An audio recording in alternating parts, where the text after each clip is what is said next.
Our business is service and delivery. That's what it's all about for us. So maintaining as much control over service and delivery is what really drives our decision process and keeping everything here.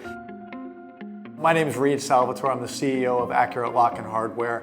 Accurate is a family-owned business just celebrating our 50th anniversary. We manufacture locks and custom architectural hardware. About 98% of what we manufacture is manufactured right here in Stamford, Connecticut. And the philosophy behind that is that Accurate is a custom manufacturer.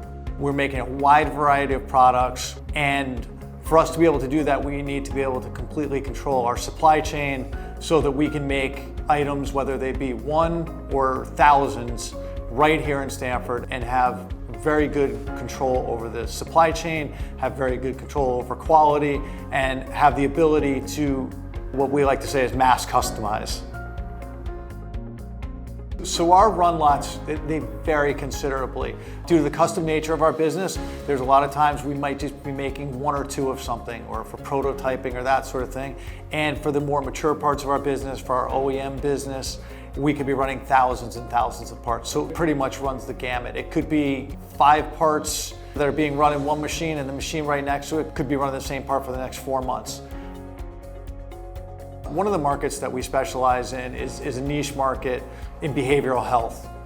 So we developed a new product for us, which is a ligature-resistant slider. And as you can imagine, with a sliding door track, they're about 8 to 10 feet in length. And because of that, we needed additional milling capability. And so we looked to Haas to find a solution for us. And that's when we came up with the VF10, offering a 10-foot travel, and gave us the ability to machine parts in one step and take them off complete. So it's been a great addition. It's allowed us to manufacture parts for that slider in a much more efficient way. The other part of our business is we do quite a bit of restoration work and work on high-end and ultra high-end buildings, both old and new.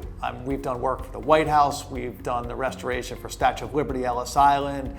So yeah, a lot of these projects do require a lot of customization, very intricate detail, significantly more detail than you can get from other manufacturing processes. In the past, we used to use a casting process to replicate older escutcheons and lever handles and items like that. And now with new machining technology, whether it be CAD/CAM software, as well as the ability for these machines to be able to take in thousands and thousands of lines of code and produce surfaces that were unimaginable before, it's made our life a heck of a lot easier in making custom hardware and replicating hardware for buildings built literally hundreds of years ago. These machines go down very rarely. When they do, we, just like everybody else, wants them up and running as quickly as possible. And I think Haas understands that, the service people understand that, and they are definitely committed to making that happen. The other nice thing is the techs that come in here are unbelievably well trained and really know their business, really understand the machines. They can diagnose things quickly and they can get them taken care of quickly. So we're extremely happy with the Haas service and the commitment that Haas has to servicing the machines and making sure that they're up 99.9% of the time. Haas is the leader in machinery, and Accurate in a lot of ways is a leader in the hardware industry in creating new products and new concepts and customized products. And together, I see no reason why we won't be working together for a really, really long time.